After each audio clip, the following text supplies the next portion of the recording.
Congress party 138వ ఆవిర్భావ దినోత్సవ శుభాకాంక్షలు. భవానీ రెడ్డి, కాంగ్రెస్ పార్టీ అధికార ప్రతినిధి, తెలంగాణ.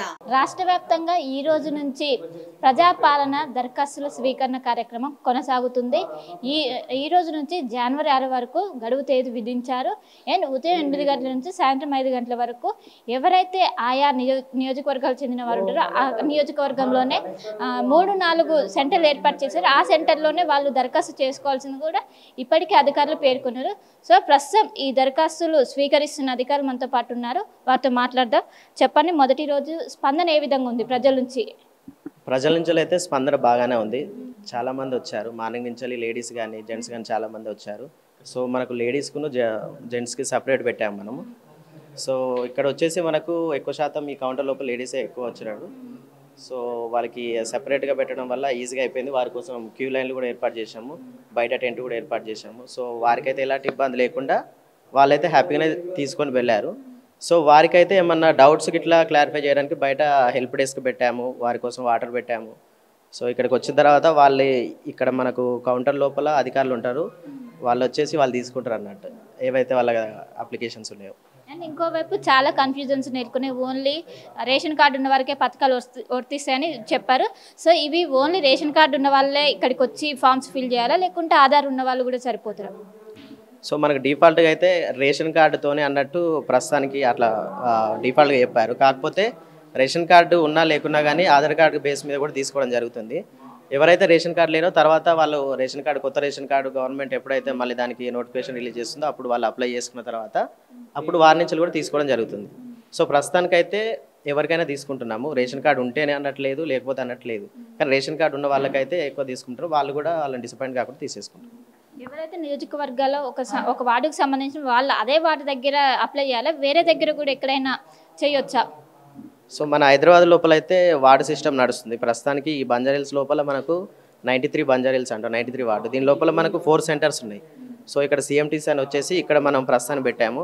అలానే వైఎస్ఆర్ భవన్ అని లేకపోతే ప్రేమ్నగర్ అని ఇలా పెట్టాము. సో ఎక్కడైతే కావాలో అక్కడ ఎవరి వాళ్ళ అంటే వాళ్ళ కాలనీ లోపల వాళ్ళ పార్ట్ లోపల వాళ్ళకి పెట్టడం జరుగుతుంది, అవే తీసుకుంటున్నాం.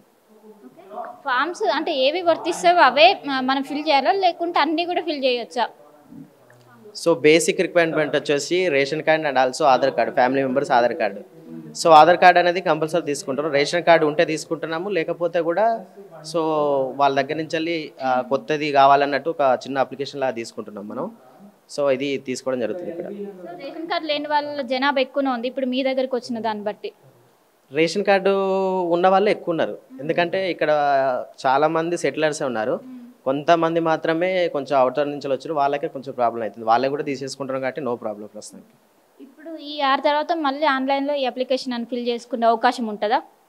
అది గవర్నమెంట్ చెప్తుంది. సో దానికి వచ్చినప్పుడు చూద్దాం. గవర్నమెంట్ వచ్చే ప్రజలకు ఎలాంటి సూచనలు చేస్తారు అంటే వాళ్ళు ఏమేమి తీసుకురావాలి, ఏ విధంగా? బేసిక్గా ఆధార్ కార్డును రేషన్ కార్డు ఈ రెండు పక్కా. సో సపోర్టింగ్ డాక్యుమెంట్స్ ఎన్ని ఉంటే అంత మంచి అన్నట్టు మనం ముందే చెప్తున్నాం. సో వాళ్ళు కూడా ఎక్కువ నాలెడ్జ్తోనే తీసుకొని వస్తారు. లైక్ గ్యాస్ కానీ లేకపోతే ఇంకేదన్నా ఎలాంటి సపోర్టింగ్ డాక్యుమెంట్స్ అని వాళ్ళు తీసేసుకుంటారు. So no problem. వాళ్ళ లోపల ఎక్కువ అవగాహన ఉంది కాబట్టి మనకు కూడా ఏ ప్రాబ్లం లేదు. ఇప్పుడు ఈ ఫామ్లో సంబంధించిన పథకాలకు సంబంధించిన ఓన్లీ 5 పథకాలకు సంబంధించినవే ఉంది ఇన్ఫర్మేషన్? అవును, ప్రస్తుతానికి అయితే 5 ఉన్నది. సో ఇంకోటి ఇంక్లూడ్ చేస్తారో చేయరో తర్వాత ఇక అది. 5 అందరని కాదు, ఎవరికైతే ఇల్లు ఉందో వాళ్ళు బై డిఫాల్ట్గా వాళ్ళే వద్దంటారు. మాకు ఇల్లు వద్దు, మాకు కరెంటు కావాలి అంటే కరెంట్ సబ్సిడీ కావాలి, దాంతోపాటు గృహలక్ష్మి అంటే 2500 కావాలి, గ్యాస్ కావాలని వాళ్ళే తీసేసుకుంటారు. వాళ్ళు డీటెయిల్స్ చెప్తే మీరే ఫిల్ చేస్తున్నారా, లేకుంటే వాళ్ళే ఫిల్ చేసి ఇస్తున్నారా? వాళ్ళు ఫిల్ చేసుకుని వస్తారు. దాన్ని మనం సపోర్టింగ్ డాక్యుమెంట్ చూసిన తర్వాతనే మనం యాక్సెప్ట్ చేస్తున్నాం. సో అట్లా వెరిఫికేషన్ ఇట్లా ఎప్పుడు జరుగుతుంది అంటే ఇది గడువు పూర్తయినాకనా? వెరిఫికేషన్ అనేది ప్రస్తుతానికి మన దగ్గర ఇన్ఫర్మేషన్ లేదు. సో ఇదైతే ఓవరాల్గా డేటా కలెక్షన్ కాబట్టి ఖచ్చితంగా వెరిఫికేషన్ ఉంటుందని అనుకుంటున్నాను నేను. ఈరోజు మొదటి రోజు, ఇంకా రేపు పెరిగే ఛాన్సెస్ ఉన్నాయా జనాభా? మనకు ఇక్కడ ప్రస్తుతానికి ఎన్బిటినార్ అయితే 4 days టైం ఇచ్చినాము. ఎన్బిటినార్ మనకి ఇక్కడ పెద్దది. ఫస్ట్ డే దాదాపు ఒక 500 ఫ్యామిలీస్ వచ్చినాయి అవుట్ ఆఫ్ 4000. సో కొంతమంది తెలియవచ్చు, ఒక తెలియకపోవచ్చు. సో మేబీ రేపు ఇంకా ఎక్కువ ఉంటుంది అనుకుంటున్నాను. రీచ్ చాలా ఉంది కాబట్టి వాళ్ళే విత్ నాలెడ్జ్తో వాళ్ళే ఫామ్స్ ఫిల్ చేసుకుని వస్తారు. ఇంకోటి బేసిక్ ఏంటంటే మనం ఆల్రెడీ హెల్ప్ డెస్క్ ఉంది కాబట్టి అది ఇంకా మనకు ఉపయోగపడుతుంది. ఇప్పుడు ఒక వార్డుకి ఎంతమంది పర్యవేక్షిస్తున్నారు, ఎంతమంది అధికారులు ఉంటున్నారు? ఒక్క వార్డుకి మన బంజారాహిల్స్ లోపల 4 పార్ట్స్ చేసినాం. 4 పార్ట్స్ అంటే దాదాపు 40 మంది కంటే ఎక్కువ అధికారులు ఉన్నారు. అరౌండ్ 50 మెంబర్స్ ఉన్నారు.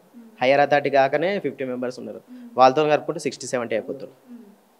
సో ఓవరాల్గా మొత్తం ఈ రోజు నుంచి మొత్తం స్వీకరిస్తున్నారు. ఏదైతే దరఖాస్తులు ఉంటారో వచ్చిన వాళ్ళు ఖచ్చితంగా Aadhaar xerox and ration xerox తీసుకురావాలి.